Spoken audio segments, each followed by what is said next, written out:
Hey, what's going on, guys? This is Corplex, and thank you so much for tuning in. Today, I've decided to make computer builds and orient my channel around computer stuff. This is going to be my first how to build a budget computer. Now, I know the price will differ depending on where you go. I went on Amazon and eBay and kind of other online sites to buy all this computer stuff. All this computer stuff has cost me $530, including the case right there.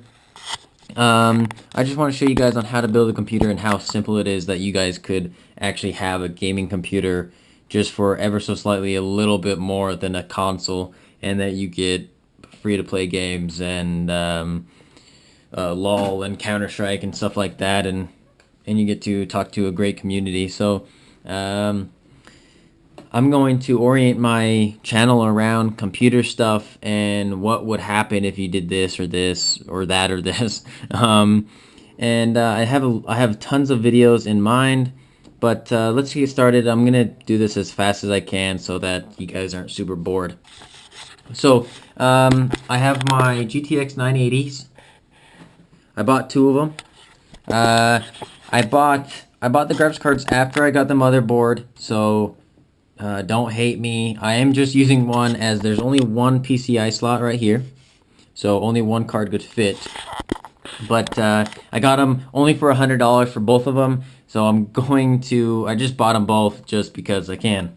And maybe later down the road we'll make another computer build with another 980 or something like that, or maybe I'll do another video of some sort. So I have my two fans, and then the heat sink for the processor to keep it cool.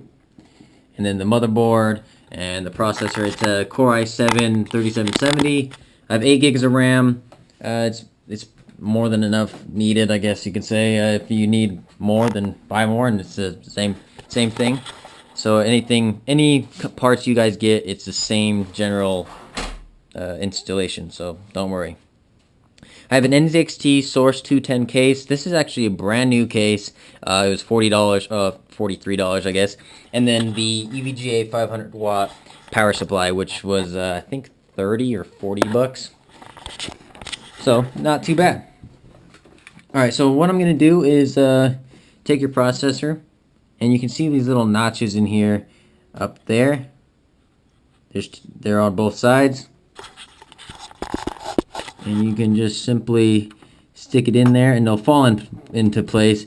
You could wiggle it to make sure it's in place, but there's a little notch right there, like I said, that'll actually lock it in place. And you just put this flap down and push it down. To get this up, you just do what opposite, you just lift it up like so. So it's pretty simple.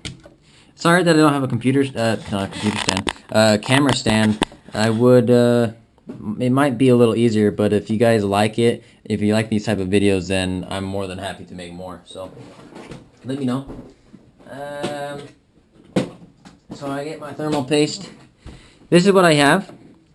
Antec 7 formula, nano diamond. This is fantastic. This is more than enough. I think this was $15 or something for the whole thing. But don't worry, there are tons of types of thermal paste. Like this one's the thermal take. Yeah, this is Cooler Master. All of it generally works the same. I just like how Antec spreads, and you can just simply go online and buy some from Amazon or wherever else you would like, if you can find it. But it's generally the same. So I'll pull off the safety cap and see if I can make sure I get a nice video of this. So it's just about a pea size. I bet you heard that a billion times. Just like so. It doesn't matter. You can spread it around if you want, but the heatsink will do that on its own. So don't even worry about it. I don't. So the heatsink that I have, you do have to assemble it together. There's just two screws for each side, and then it's adjustable. You can go in and out depending on the socket that you have. It could be AMD or Intel. It is ever so slightly different for AMD, but general same idea. These things turn only one way. Turn them to the right, and then you'll be able to click them down. So just stick it above the processor. It's very simple. You can lift this up, don't worry, it's okay, you guys can touch it. Nothing's gonna happen. Do opposite corners at the same time if possible, and then just go over to the other corners and do the same thing. And to make sure that it's actually in, you guys can turn it around and look to see if the black knob is in the center of all of them. And if it is, then nice job. And boom, your PC's cool. Your processor's cool. So it's not that difficult, like I said. So for the RAM, this stuff only fits in one way, as you can see the notch is off-centered. So on the motherboard, it is off-centered as well. You just push them, slide them in both sides, and then push down firmly on both ends until they both click, and you're done. And if you're wondering if you bought non-supportive RAM, let's say DDR2 instead of DDR3, it won't fit, so don't worry about, oh, did I get the wrong part or anything like that. It will not fit if you got the wrong stuff. For the fan, it's simple. You just kind of clip it on. I already stuck the mounting gear on this, so I'm sorry that I got to skip that, but I'm pretty sure you guys can figure that out. It's just screws. It's very simple. And then kind of tuck this away. You can tuck it away a little more after it's all set. And then also, some of these parts are used. That's why it's so cheap, or cheaper, I guess. Just so you guys know, I've never really needed to buy new stuff. So, and then take the connector, plug it in. I never had to buy new parts, as they're just expensive in the first place. And it's kind of pointless, I think, but it's up to you. If you want the warranties and stuff, then by all means, buy it. So I stuck, this is the power supply, stuck all the cables through the bottom of this case, which will lead to the back, just like so.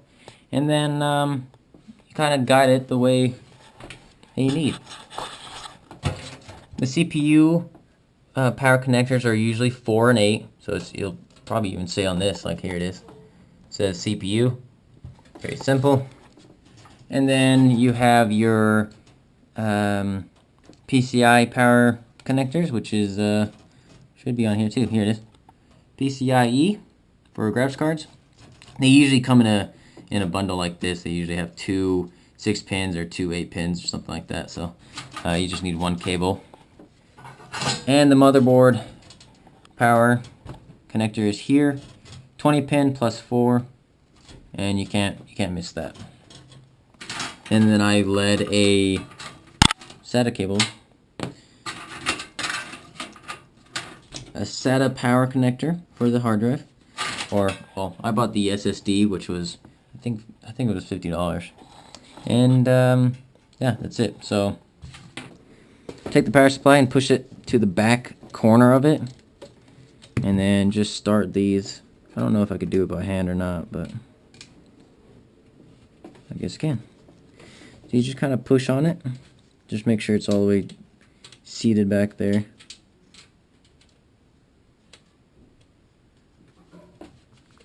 And there's 4 of them. So whenever tightening anything on the computer, do the opposite corners. So we'll do this one, and then do this one, so that you don't have unequal pressure anywhere. So I'm trying to get this in the camera to make sure you guys can see. A lot more difficult than I thought, but I will make sure I work on it the next time I make a video, so you guys can easily see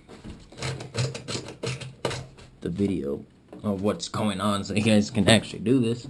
But it's not that hard. It's really not. So I start with my power supply. You should have a little switch here, as the O or 0 or whatever you want to say is off, and the straight line is on. But I keep it off just in case.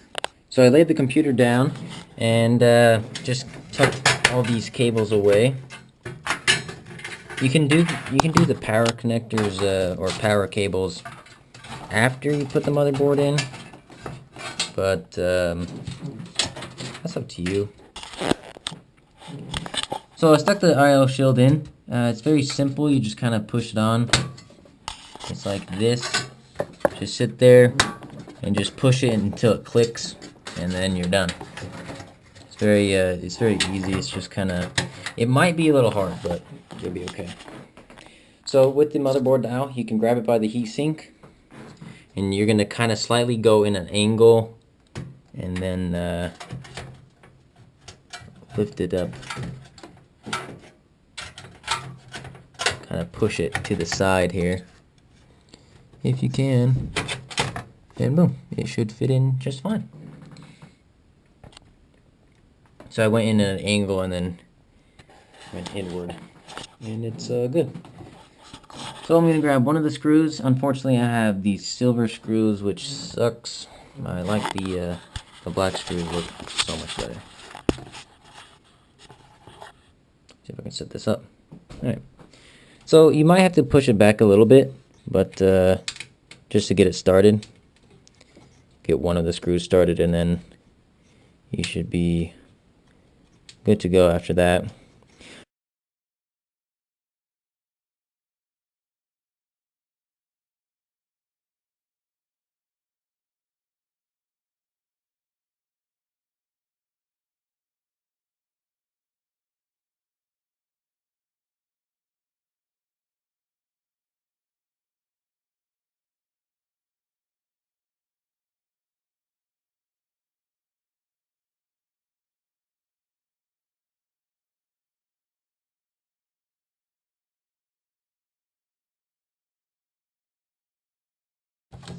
So hopefully this video is not too long. I haven't checked to see the time.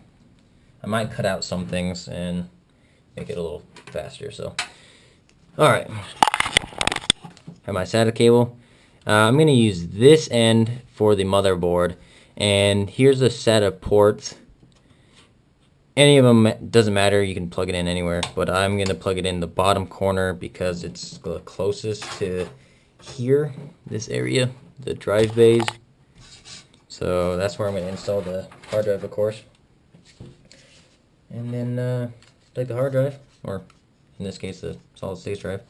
And then it's just plug and play. It's only one way to plug it in.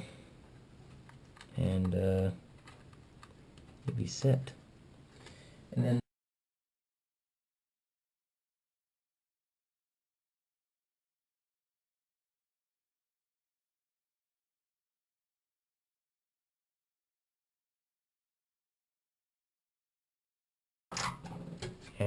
you're trying to hold it and screw it in.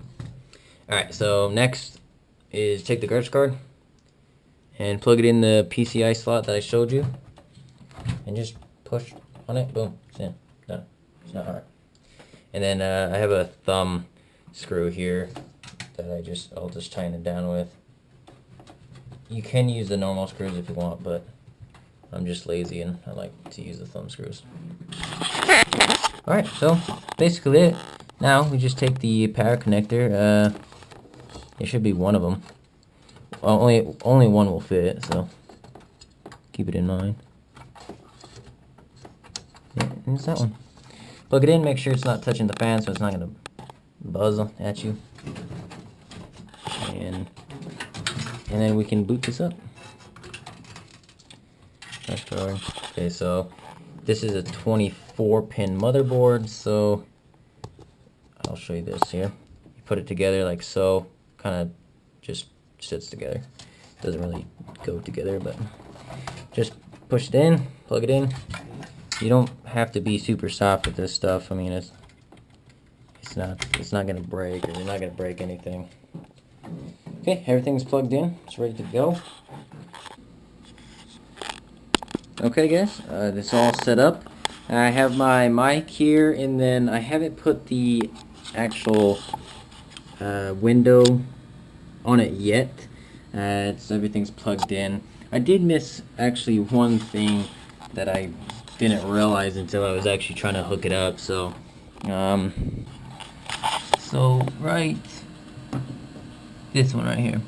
So this is gonna say power SW, meaning power switch, and you have to check out your motherboard manual to see where that connector goes, and that cable actually connects your front power button on your case and telling the motherboard to turn on. So yeah, I forgot that. There's also the power LED reset, and then power LED negative and positive, and then the power switch light or LED.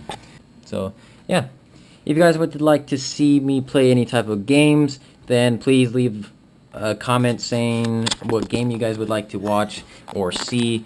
I have a few games, of course, like Minecraft and Call of Duty and stuff like that. But you guys let me know a specific game, and then maybe I'll download it for you guys and buy it or something and play it. So thank you so much for watching, guys, and have a good one.